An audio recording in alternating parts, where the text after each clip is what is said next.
I will. Okay. Okay, can we do Go that? for it, Okay. go for it. First of all, thank you both of you for coming here today.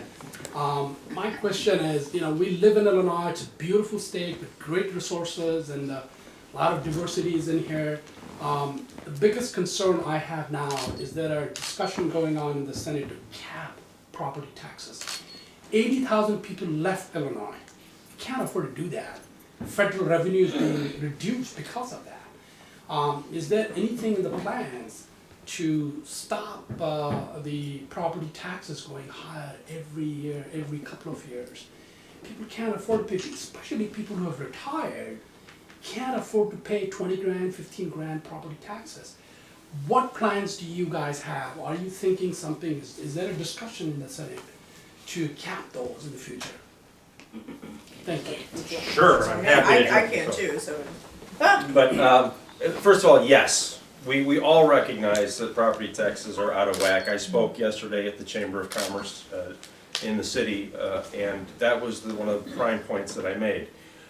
We need to rationalize our entire tax structure because we're doing it wrong. If you think about it, we really only tax three things. We tax your income as you earn it, we tax real property, and we tax some but not all transactions.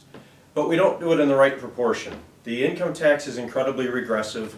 Whether you earn $30,000 or $30 million, you pay the same income tax rate. The property taxes are way too high and they bear no relationship whatsoever to your ability to pay. And the sales tax is antiquated. It taxes transactions in goods but no transactions in services. Our economy has changed a lot since the 1950s. On the ballot in November, there's an initiative to amend the Constitution to allow Illinois to join most other states with an income tax in the federal government in enacting a fair tax, where lower incomes pay a lower tax rate and higher incomes pay a higher rate. I think that's a linchpin to putting us into a rational tax structure. The other thing that we've done wrong for decades is we have not had the state be the primary source of funding for kindergarten through high school education. That's the driver for the property taxes.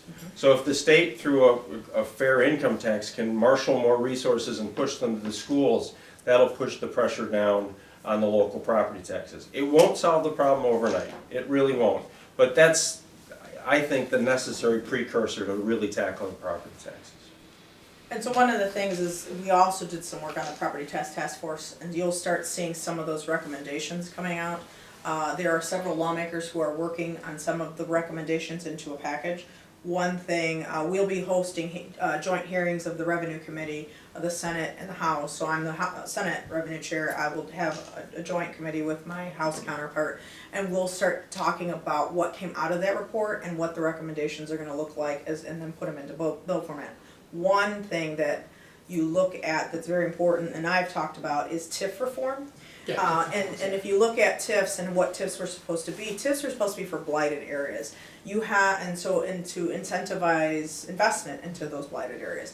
Now you're seeing TIFs of non-blighted areas extended for 30, 40, 50 years. Everyone always points to the city, downtown Chicago. That's one huge big TIF.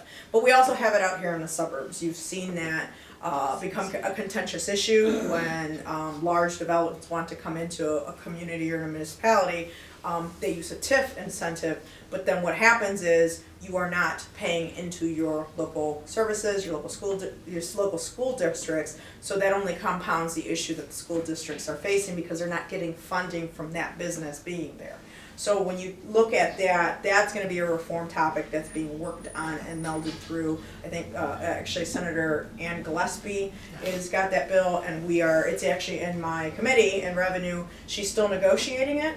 And she'll probably more than likely be presenting it as part of that joint hearing. But we are working on some small solutions, but as the president said, there's some bigger ones. We have to, one, work on our pensions. Two, we have to go back and get out of this regressive system that we have right now. And so that's why also, while it's not on the ballot now, in November, we have to pass the fair tax. Thank you. And you touched on one thing I would like, this notion that people are moving out of Illinois. Yeah. It's a real thing, but when you talk about the Illinois exodus or this population, here's the thing, our population is determined by really four things. How many people are born, how many people die, how many people move into the state, and how many people move out. people have been moving out of the state at a relatively steady pace since the 1920s. Every year people move out of Illinois for other parts of the world. But they move in. And that's what's down.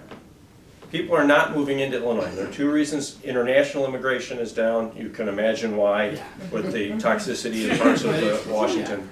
But domestic immigration is down too. And that comes from 4 years with a governor who was bad-mouthing Illinois, consciously attacking higher education, so we didn't attract young people. And if anybody's moving out of Illinois, it's college-age kids who are going to school out of state and aren't coming back. We should be screaming from the rafters about how great Illinois is and trying to get people to come back here like they used to do. That will solve the population issue. Thank you. Any questions for you? I have a question.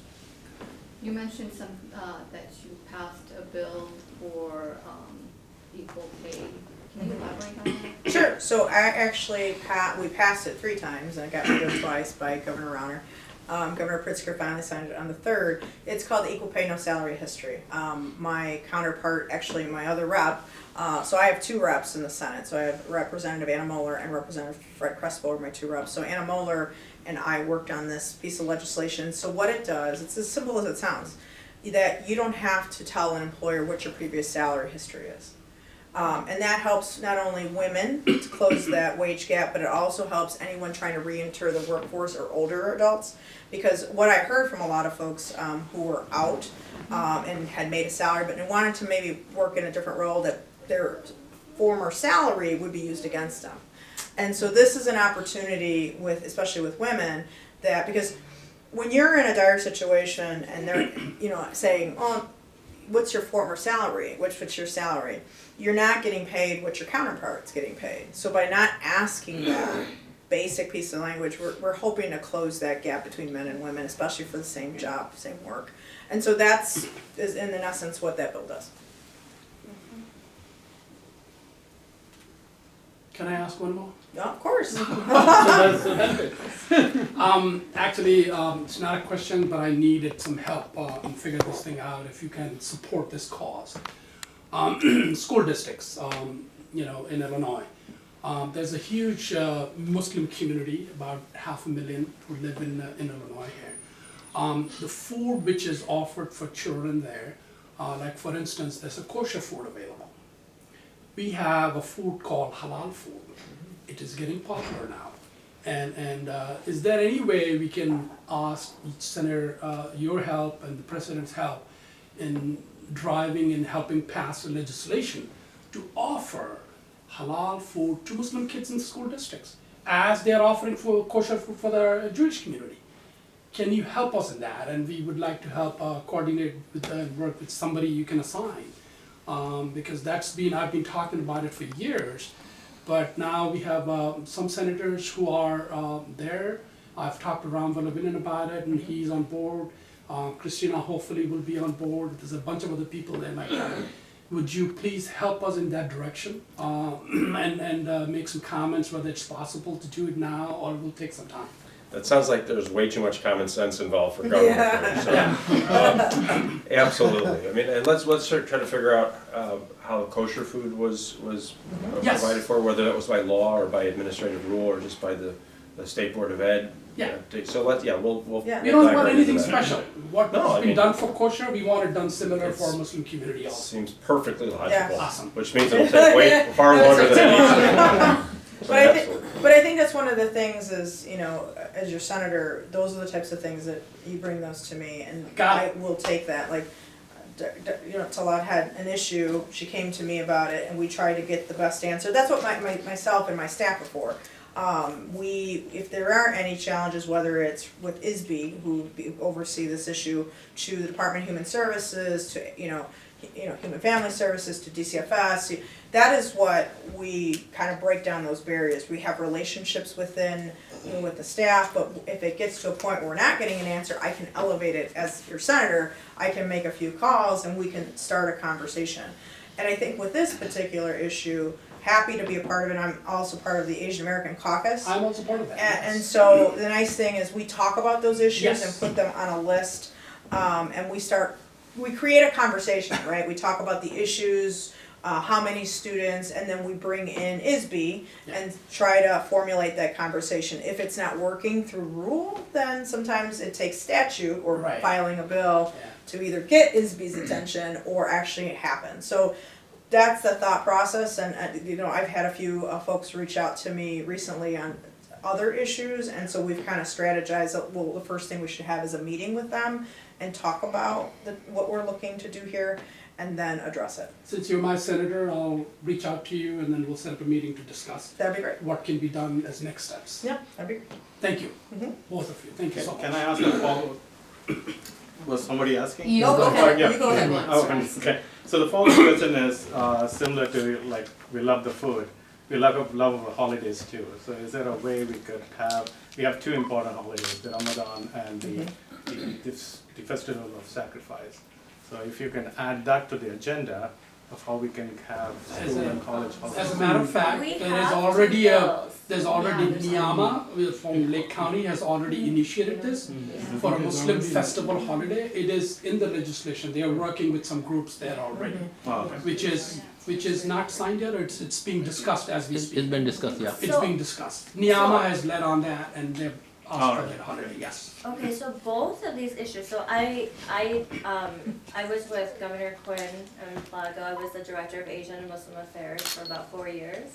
So we have passed a halal foods bill during Quinn's administration. Yeah, but It's about reintroducing and, you know, instead of kind of starting from scratch. And then we also have a religious holiday bill where, you know, we can obviously maybe reintroduce it, make whatever you would suggest. the Quinn Halal bill was not part of the school districts. Yeah, It was just to state that, hey, you know, there's guidelines for that. Whoever is supplying the meat has to follow those guidelines, which is a great first step. yeah. But we want to take this further for the schools where the kids, there's a huge Muslim community kids there. Yeah. And we want to make sure that option is available for their food, you know. Well, and then so it goes also to the next step.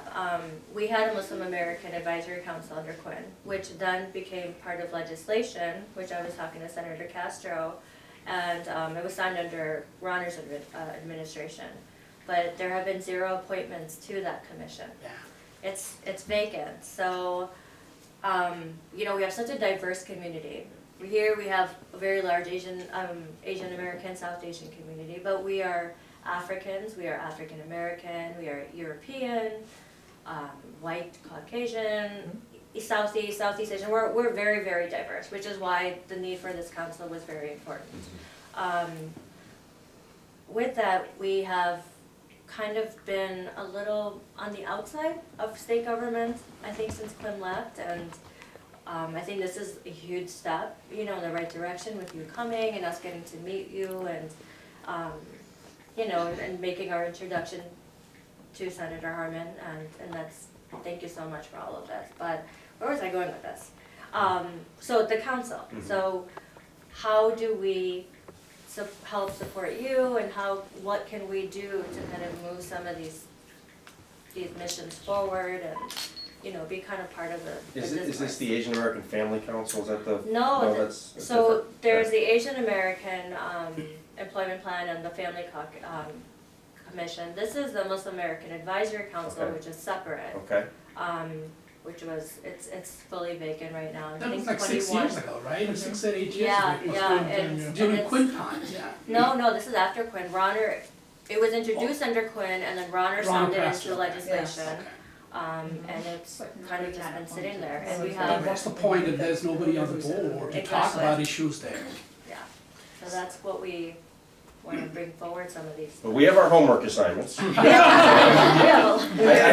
I would say that, you know, we just recently elected the first ever Asian American senator, Senator Ram Vilivalam. Yes. And he has made it very clear to all of us how important it is as a matter of policy and politics that we engage. And one of the commitments I made to him when I was running for Senate President is that we would hire a staff person to focus on communications with the Asian American community, because it is a large and diverse and diffuse population. And there are significant Asian American populations in all of our Senate districts. There's not an Asian American district.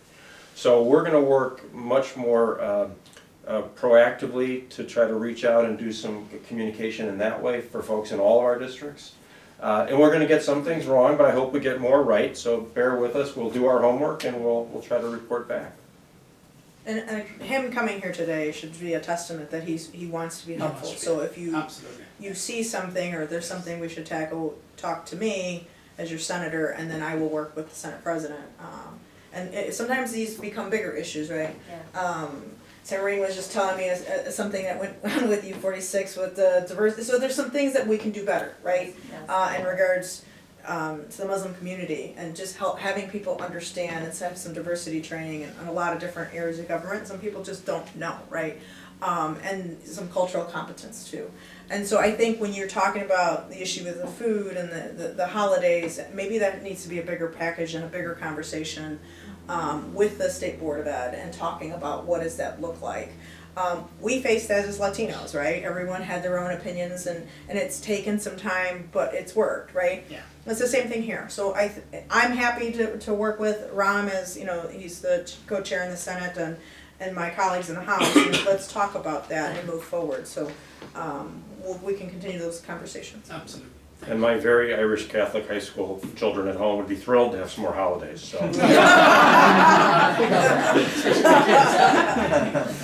Agreed.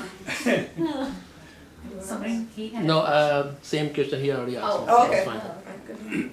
Yeah, so thank you again so much. Oh, This means thank so you much guys. to Thank you. us and taking the time out. It's so busy. We'll make sure we get out the vote. We get the community, out there, and we're voting. We have Dr. Dalit Khan, who's a good friend of my mom's. She is the founder of the Asian American Retirement Association. So she has about 1,200 members, and she does great outreach events, and we have our Islamic Society of Northwest Suburbs, both who receive census grants. I'm So glad they're you gonna be mentioned collecting. ISNS. Yeah, I have an observation, until 2 years ago, people, most of them, when I was working with the legislators or with the community, not the community, but the officials, state officials or the county officials or the township officials, they don't even know what South Asians are. They group us all into Asians. And then, so we always said we are underserved, we are underprivileged, and, especially our older population. But then I found out, then I started going to places and there, whenever they have meetings, I told them who South Asians are. South Asians and Southeast Asians, there are two different populations, communities, But then, when I said underserved, then I realized why we are underserved. Because the community leaders here, we are not counted in 2010. That's why we are underserved. That's why this year I have taken it to myself, and we are working very diligently about that. Going to the South Asian community and say, please vote. Even your baby is born in March, please count that. No, really, that's why we don't realize why we are underserved. Because we are not counted. If you're not counted, you don't get services. You don't get funding. You don't get Federal funding. funding associated. That's with it. why Yes. Monday when you are coming, I like you to tell the community the importance of, being counted. $1,400 How we lose. it is important for percentage. us to be counted Well, and we, as a community. and in 2010, we were undercounted. Yeah. There was a lot more folks than actually were Yeah. counted, because when you did the census, people didn't realize at that moment who was in your home. You just think of your own family. And so there was a lot of undercounting. And so we in Illinois, we're not getting much help from the federal government. So we took the initiative to put $29 million into the census because we Yeah. knew that. And you've seen a lot of grants go out because people are afraid right now, given everything that's going on with the president's administration and so people don't want to because they don't know what that information is going to be used for. So by having local organizations that people trust and people they know, they're more inclined to participate. The other thing people think still is that the citizenship question's on there, and it's not. You know, it got taken out. But again, there's that fear out in the immigrant community, and so we have to quell that fear. And a lot of these grants and organizations are stepping up to take this on, and thank you for doing that. Hopefully will get us counted properly, because for us as a state, if we think we have challenges now, what happens when we're not counted? That means we're not getting the federal dollars. That means you're not getting your elected representatives, because you will lose some. And we are a big donor state to the federal government. So I think that's one of the things that why the census is truly important. It's a lot of pieces, right? And then representation to actually see where everyone is in our The fear state. factor is there, and we you have to keep telling them that, you know, you are not going to be reported to the federal government, to the agency or the immigration or anybody. Because I'm working with her on the census thing, so we have a thing on the Hanover Park Village the other day, and we have a table. A Spanish family came, and I was talking to them. The first thing they say, no, we don't want to give the name, then you will send somebody else so we can pick it up. So I think that fear factor, you know, that's why Like I ICE. think more and more community people, if they can talk each other and tell there's no fear factor, I think people will come forward and do this one. I think that's the main thing we look right now. But I got a quick, how about the undocumented? They can. How are we tackling that? Because there is a lot of population of undocumented out there in the community right now. Because I work with the community a lot more with we have an office, we have a nonprofit in Glendale Heights. So we work with a lot of DuPage County and Will County people, and they're a lot undocumented. And since they got to know us, they still come to us, but they are really a little bit hesitant, because DuPage County has a program where they serve the undocumented for $5. And we don't have something like that in Cook County. So that is something we might want to look into it, because DuPage Access has a facility where they're collaborating with DuPage, with Northwestern, Central DuPage, where they can go get their medical, x-rays, blood work, MRIs for $5.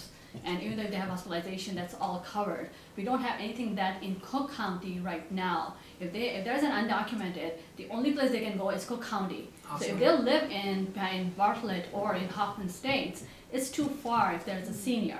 So something that's what we should be looking into. I think one of the things too, and this is where you have good working relationships and with Cook County, would be your commissioner, Kevin Morrison. Yeah. And so we did elect a new commissioner, and he's been very active. He's on the census board. And he's on the census board, but also to talk about some of the struggles. Now, I represent a portion of Cook County, and I've always complained to county health officials, county president, like, you need more resources closer to the border. Cook County's not in Chicago or what is around Chicago. They did open a spot in Palatine, but I keep saying, well, Palatine's great, but there's still more. And so I know they've been trying to look at that. Now that we have a voice on the county board, we should push on that voice and have him see if we can get something out in this area for this side of Cook County. Because I hear what you're saying. When you talk to the health systems and everything, it's always about Chicago. And for them, you know, if they have to go to Cook County Hospital, it's very far for a lot of folks, right? They don't have the resources or the means to do it. So those are the types of conversations we continue to have with the board president and folks. But also we should invite our commissioner, the commissioner who covers that area, which is, he covers all of my Senate district, but also a few others, to say, hey, can we look at this and come up with a solution for it? And one more thing, DuPage County also has a program with Access DuPage, where they help people for the DuPage County to pay for their medical insurance. So what they do is you pay for 2 months, and then 10 months they take over for certain categories. So they have, for example, for 3 people, if they have a category, if you make less than $42,000 a year, they will help you pay for your 10 months of the bill. So we actually got a grant from another nonprofit organization. They gave it to us. They gave us a small grant for $15,000. That we are working on those Cook County people that they cannot afford to pay, so we will be paying for them. So something maybe you're looking into that also for future for that. So, My library we're doing is for the census. We bought a minivan, and we have got the computers hooked up into it. We will be driving our minivans in the Hispanic neighborhoods, because my district's quite a few Hispanic neighborhoods there. And we will be driving around those minivans and collecting the census data. That's new, and I don't know if other libraries are leading on it, but we have been invested and we got some fundings for that also. So, just an FYI. Very innovative. ISNS, what about ISNS? I think they are So doing we a good have with the census, grants yes. and we have a monthly meeting that we host a community where we have been driving that message, and we have been driving that message through our community social media platforms like Facebook, WhatsApp. And what we are doing is every week, Sunday, as you know, all our community comes. So we are setting up a table dedicated for this, where we do a couple of other things. So we will have driving that effort as well. And last week, I and some of my children and different neighborhoods, we actually went door to door and started giving pamphlets in some of our communities. So we are taking full advantage of this grant.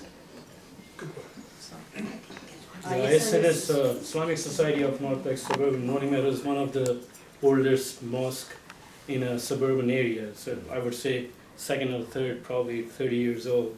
And we have basically put an initiative for census on top of our list. So that's why he's talking about it every week, that we have tables set up and everything. And we have one more event when this thing will all open, the mail will be sending out. And at that time we will make a grand event so that people can come and be accounted, you know. So we are doing a lot. And at the same time, my question is very general. Just I wanted to, what has the government of Illinois, whether it comes a House or a Senate, has done to basically eliminate the factor that Muslims being terrorists, and they've been called terrorists. When you see a guy with a beard, a brown guy, a short guy, or a tall guy, it doesn't matter. The first notion comes in, oh, is he going to do something? And so what has government done so far in that respect to bring that notion down, that, you know, we are just as hardworking Muslim Americans in the society, and we are putting a lot of effort to open our mosque to anybody, whether it's Latino, whether it's Hispanic, anybody can come in, and our doors are open. And besides that fact, we are doing a lot, but we are not seeing that happening from the government doing the same, that appreciating or recognizing the fact that yes, the Muslim American Association or Muslim Americans in Illinois, I'm going to take Illinois only because we have a big 500,000 population over here. So can you put some light on that? And what is your personal experience or opinion about this thing? I want to hear, since you want to be reelected. Well, here's the thing, and I have actually been very much of a champion of the Muslim community. There have been many times when you look at different folks who've been attacked because of being Muslim. And, you know, one of the things that we have always done, and especially in the Senate, we've always invited anyone and everyone, and my door is always open to come to Springfield to meet with different lawmakers. You're meeting with the Senate President right now. Yeah. And that's the, you know, me being an elected official, but also having a great relationship with our leadership. I think one of the things is we all have to do and help, you know, address that issue. And what I mean by that, you also have a president who brings in fears, and so we have to counter that. How do we counter that? With a lot of different pieces of legislation that address not only the undocumented but the immigrant community and support the immigrant community. No one should be, you know, kicked out because of their religion or their race or whatnot from housing. You know, I had the Immigrant Tenant Act that, you know, we were seeing it under this president. You were seeing him talk about, you know, just everybody being bad. I'll just put it that way, trying to be diplomatic about it. But when I brought that bill forward, it was at the height because people would say, well, if you report me to the city for, you know, raising your rent, I'll call ICE. Mm-hmm. And so it's also making sure that the Muslim community knows about when immigration raids. I think I was visiting with some folks when all that happened in the immigration raids, knowing your rights. And that's the thing is, one, I talk to a lot. I talk to Kaja, Samreen, and different folks. As they hear things, they talk to me and reach out to me. That's what I can do as your senator. As well as, talking to the Senate President and looking at how we can do a better job in addressing those issues. We had a governor who was always kind of wishy-washy on things. Now we have a great governor who understands and respects diversity and has said, I will be a wall to Trump's his horrible policies. And so as long as we're there, we will help him build that wall and keep that wall up. So as we hear these things, and if we can do better, I always want to hear about those things, and like just some of the issues that we've talked about today, that's how we'll change that. It takes time, right? It takes time, but we are working toward that. I might want to add here, our resident scholar, Sheikh Shaheen, is going to be giving the invocation on March 5th at the Springfield. I'm not sure if it's in the Senate or House, I don't know, but it's March 5th he's giving. So those type of, although it may be symbolic, but having our religious head come and giving the invocation send some positive, inclusive message to the What about the public charge that came out on February 24th? The federal Yeah. ruling, it's very discouraging. I know that we're trying to figure out what we can do at a state level to push back. And it puts us in a tough spot when we're fighting our own federal government. And I mean, to your point, the honest truth is we probably haven't done enough. But I don't know that you can, by statute, change opinions. I'd like to think we've walked the walk. I'd like to think that we've reached out to the community. The Muslim American community is very involved with the broader issues over immigration, and they are well represented in the Capitol. And I know I've had many conversations over the last years. We also, for instance, get a visit each year from students from Muslim schools, and we have them on the floor as our pages. And so, I don't think this is an issue for my kids. They look at everybody and they say, why are you old people worried about these divisions? It's true. That is True. So, but I think if we keep walking the walk. Everybody's kids like that, At least we have a better younger generation, which is positive. It is. I love that. means we are doing something wrong. I mean, something right. Right. That census I have great fears with what's going on at our federal level, that we're going to have an undercount here in 2020 because people in the community here, in your communities, are living in fear now. And that's not, I'm including all immigrant communities. And it's great what everyone's doing as far as the census goes, that mobile van is fantastic. Yeah. But there's going to be people that are going to be afraid to go outside. That is true. Is there money that is going to be devoted to education and communication in all these different languages and all these different immigrant groups that's going to be available to reach those audiences that are going to be afraid to go outside and afraid to know who is coming to their door, so that they know that the census, they need to fill that out and the importance of them filling that out? Is there any communication and education money that's going to be devoted to that? So from what I understood, in having conversations with Deputy Governor Sol Flores and so there's two czars that kind of overseeing the census. There is components. Obviously, there's the community grants that have gone out. Different communities are tackling it different ways. Like you have libraries. A lot of libraries are actually leading the census. Like Poplar Creek, Elgin, Gail Borden has a group that's everyone, not only social organizations, my office, Rep. Anna Muller's office, as well as the city of Elgin are very heavily involved. But from when talking to Sol, there is different hierarchy aside from the grants of funding to deal with communications and marketing and talking about it. So we're seeing one arm of it going out, and that's part of that $29 million. So you're seeing the community grants out, but they are starting to roll out a lot of those pieces. So we'll start seeing that. We should start seeing that soon.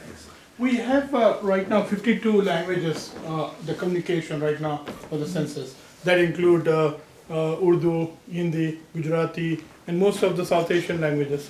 They are available right now if you go to the census website. Yep. And that has a clear understanding what, you're not fear or anything like that. Yeah. And I'll just tell you, the General Assembly's watching it very carefully because we put in $29 million and I know the different caucuses have been actually keeping in touch with the deputy governor, who's been seeing that, and we've gotten regular updates, so far, and they've reached out, like if they've seen, some of the communities in my area not reaching out, I have reached out to them and said, do you guys need grant money? And they're like, actually, we're good. So I've had that instance where they've called my office and asked me, are you sure your community groups are good? And they're like, yeah, we're good. And I'll go back to them, and I'll go back to them again. So at least there is some activeness of the governor's office to make sure this money gets where it needs to be and make sure we do this right. Awesome. Well, thank you Well, very much. Thank you. Celebration.